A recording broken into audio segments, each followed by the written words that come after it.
Hi. Now we have reached the end of module 1. A few more results are remaining. We will deal with it now. Okay, so now let's go for an interesting result. Okay, so I am introducing two notations here. So if you have a graph, the minimum of all the degrees of that graph. So the graph, the various vertices will be having different degrees. Some vertex may have degree 1, some vertex may have degree 2, something may have 5. Okay, so the minimum of all, suppose the 1 is the minimum, it is denoted by the symbol delta or small delta of g. Okay, and the maximum is denoted by capital delta. So this is this notation capital delta of g.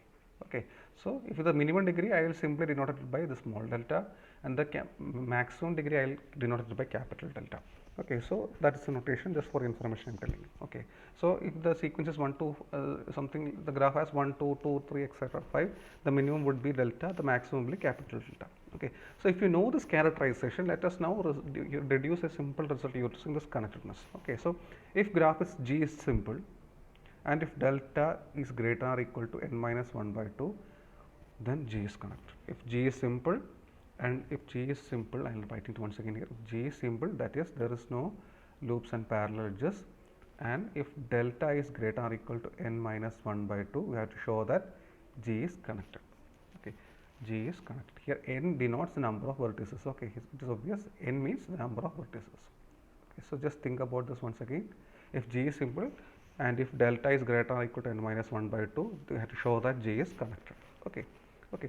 So we'll assume that G is not connected. So suppose, so we'll assume we'll prove this using contradiction. So we'll assume that G is not connected. Suppose there are two components G1 comma G2. Okay, so we assume that G is not connected. Therefore, there are two components G. There are at least two components. There will be, since it is disconnected, there will be at least two components. Okay, so let there be two components G1 comma G2. Okay, now if I take if I consider this G1, if I take a vertex V in this G1, its degree will anyway be greater or equal to n minus 1 by 2. Is it clear? So if I take D1, okay, G1, and if I take a vertex in the G1 called V, its degree would anyway be greater or equal to n minus 1 by 2, because n minus 1 by 2 is the minimum degree. Okay, now the graph is simple and therefore it has no loops and also what you say parallel edges. That means there will be at least n minus 1 by 2 more vertices in G. Is it clear? There will be at least n minus 1 by 2 more vertices other than V in G, at least. Okay, there can be more. Okay, so that means G1 has anyway more than n minus 1 by 2, at least n minus 1 by 2 plus 1 vertices will be there in G1, including this V, because V is, the degree of V is actually greater or equal to n minus 1 by 2. That means from n minus 1 by 2 vertices, at least edges are coming to V. That is why its degree became more than n minus 1 by 2. Okay, suppose degree is 5, means 5 edges are coming from 5 vertices. So degree of V is at least greater or equal to n minus 1 by 2, means there are at least n minus 1 by 2 more vertices in G1, and if you include this V also, it will have at least n minus 1 by 2 plus 1 vertices in G1. That is, G1 will have at least n plus 1 by 2 vertices. When you add both of them, you will have at least n plus 1 by 2 vertices. Okay, so if you use the same argument in G2, if you take a what is a vertex, another vertex u in G2, that using the same argument, you will get that G2 also will have n plus 1, at least n plus 1 by 2 vertices. Okay, now if you take the total number of vertices, if you have only two components, if you take the total number of vertex, how much you will get? You will be getting n plus 1 vertices. So that is not possible, because your original graph has only n vertex. Okay, so now if you have two components, we have assumed we have got that if you have two components, you will anyway be having more than n plus 1 vertices. Okay, at least n plus 1 vertices. So that is not possible, because you can have only n vertices. So this is a contradiction. So our assumption is wrong. What was our assumption? Our assumption was G had two components, so it is wrong. That means G has only one component, that is G is connected. Very simple, straightforward proof. Okay, I hope it is clear. So if the delta is greater or equal to n minus 1 by 2, it is obvious that G is connected. Okay, I have written the proof also here. You can go through this. Okay, it's a very straightforward proof. Okay, now we are going to reach at the most important result of this module. They can ask you definitely this question in the examinations. Even in the model question paper, they have given this question. So it's the most important proof of this or result of this module. Okay, and one more thing, I have actually brought you a simple proof than which is given in the textbook. Okay, in the textbook the proof which is given is a slightly tedious one. It is not difficult, but it requires more work. Okay, so I have actually given you a simpler proof which will help you to do in the examination. You can easily study that. So you can choose this proof, or you can also go for textbook version. Okay, the textbook version is slightly longer and it requires more computation, but the idea is simple. Similarly, this one is also simple, but it is shorter. So I'll be moving forward with this proof. In the examination, if you write any of them, you will be getting the marks. Okay, so this is a very important result. Okay, you have to be careful with this result. Okay, so first let us look at the result now. The number of edges of a simple graph order n having omega components. Okay, so number of edges, you have a simple graph G, it need not be connected, therefore you are taking that it has W components, okay, or omega components. So it has omega components. Okay, okay, and suppose n is the number of vertices. Okay, now suppose m is the number of edges, then they are telling you that this m is always less than or equal to n minus omega into n minus omega plus 1 by 2. Okay, so the number of edges of a simple graph of order n, number of edges of a simple graph of order n having omega components cannot exceed n minus omega into n minus omega plus 1 by 2. So this is the result. So please read the statement once again.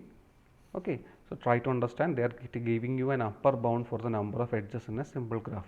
Okay, be it connected or disconnected, they are giving you simply an upper bound for the number of edges. Okay, is it clear? Okay, so now let us try to prove it. Okay, okay, so I am taking a graph G. Suppose this is disconnected, so it has maybe how many components, G1, G2, etc. It will have G omega because there are omega components are there, so it will have G1, G2, etc. G omega components would be there.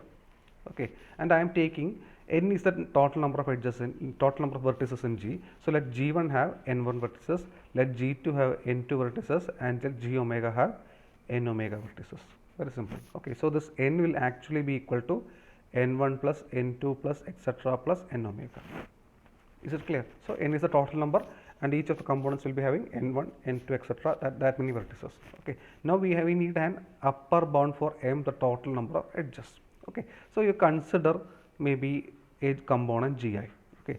It has ni vertices according to our assumption. Okay. Now this graph is simple. So the what is the maximum possible number of edges a graph can have? Okay. So what's the maximum possible number of edges a simple graph can have? So if it's a graph of having n vertices, m vertices, or maybe n vertices, the maximum number of edges it can have is n into n minus 1 by 2, because this is the number of edges in the complete graph. Okay, so the maximum number of edges a graph with n vertex can have is actually n into n minus 1 by 2. So the maximum number of edges this Gi can have is, it is ni into ni minus 1 by 2. This is the maximum number of edges that component can have. Okay, so what is the maximum number of edges the total graph can have? It will be simply you sum this number of edges. So it will be simply I is equal to 1 to omega ni into ni minus 1 by 2. This is the maximum. So if the number of edges in the graph is m, it will m will anyway be less than or equal to sigma ni into ni minus 1 by 2. So I hope it is clear. Why?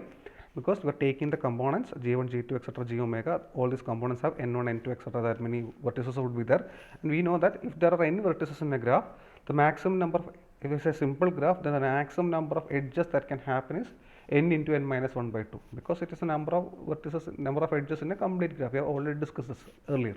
Okay, so the maximum possible number of edges is ni into ni minus 1 by 2 for that ith component. Now you add all the maximum possible number of edges in all the components.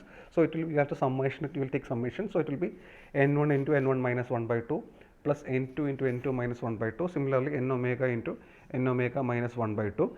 Instead of that, I am writing this in shorthand as sigma, as a summation, sigma notation. So it will be less than or equal to I minus omega into ni minus 1 by 2. So I hope this result is clear. So I hope this result is clear. Okay. Okay. And what we have to prove? We have to prove that, what should we prove? We have to prove that m is less than or equal to n minus omega into n minus omega plus 1 by 2. This is the result which we have to prove, right? Okay, now how will you prove this? Okay, for that I will be tweaking. So I have obtained a result here, I am calling it 1. So I will be rewriting the result in a particular way. Okay, for how? It's very simple. You know that n is equal to n1 plus n2 plus etc plus n omega. Okay, so if there is an ni here, what will be this ni be? The value of ni would be n minus, okay, n1 plus n2 plus etc plus ni minus 1 plus ni plus 1, okay, plus etc n omega. So in brackets. So when you subtract these quantities from n, you will be getting the value of ni. I hope it is clear. Very simple thing. Okay, is this clear? Okay. Now tell me, each of these vertices, so you have omega components are there, gi component, omega components are there, so it has ni vertices. So definitely, since their components are there, definitely one component will have at least one vertex. Okay, a parent component should have at least one vertex. So definitely ni should be greater or equal to 1. Okay, so definitely ni should be greater or equal to 1, because each of the components will have at least one vertex. So it will be, it can be more, but at least one vertex would be there. Therefore definitely can assume that ni is greater or equal to 1. Okay, so can I say that this quantity is less than or equal to n minus 1 plus 1 plus etc plus 1 plus 1 plus etc plus 1? Is it true? Why? Because you know that if you have 5 minus 2, if you compare it with 5 minus, if I am subtracting a smaller quantity from the original thing, if I am subtracting a smaller quantity from the original thing, that will actually be bigger than the given quantity. Okay, so if the question was 5 minus 2, I am now subtracting a smaller quantity which is smaller than 2 from 5. So you know that will be bigger than 5 minus 2. So if you are subtracting a smaller quantity, that will actually be bigger than the original one. So here, instead of n1, n2 etc, I am subtracting a smaller quantity which is 1. Okay, that's what I have done. Okay, now how many ones are here? There are not omega ones, there are only omega minus 1 ones, because already I have picked one ni here. So therefore there are only omega minus 1 ones here. So that means I can write this as this will be actually ni will be less than or equal to n minus omega minus 1, that is actually n minus omega plus 1. So we have got an upper bound for ni is less than or equal to, so now we have got ni is less than or equal to n minus omega plus 1. So I hope it is clear. Okay, so what did we do here? We took ni, we wrote in terms of n and other quantities. Now we brought an upper bound there, because each of the ni's are greater or equal to 1. Using that, I gave an upper bound there. So using that, I could write that it was less than or equal to n minus omega minus 1, that is actually n minus omega plus 1. So this is what I am going to substitute in 1. Okay, so where is our 1 here? 1 is here. So our 1, I will write once again. It is written as m is less than or equal to ni into ni minus 1 by sigma I is equal to 1 to omega ni into ni minus 1 by 2.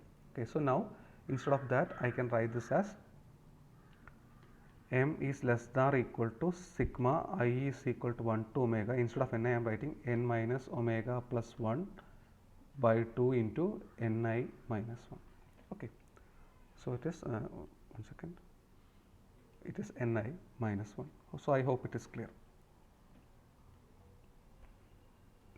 Okay, ni, just a second. Okay, so okay, so I hope this result is clear to you. Okay, so ni minus 1. Now what will you do? Now this n minus omega plus 1 by 2 is a constant, so I can take it outside. So this will be less than or equal to n minus omega plus 1 by 2, because n is number of vertices, it's a constant, number of components is a constant. This constant I can take it outside, so we will be getting a sigma I is equal to 1 to omega ni minus 1. Okay, is it clear? So very simple, I am just taking it outside. Okay, now you apply the sigma inside, so we will be getting this as n minus omega plus 1 by 2 into sigma ni, sigma I is equal to 1 to omega ni minus sigma I is equal to 1 to omega 1. Okay, so I just gave the sigma notation to inside. So what is it?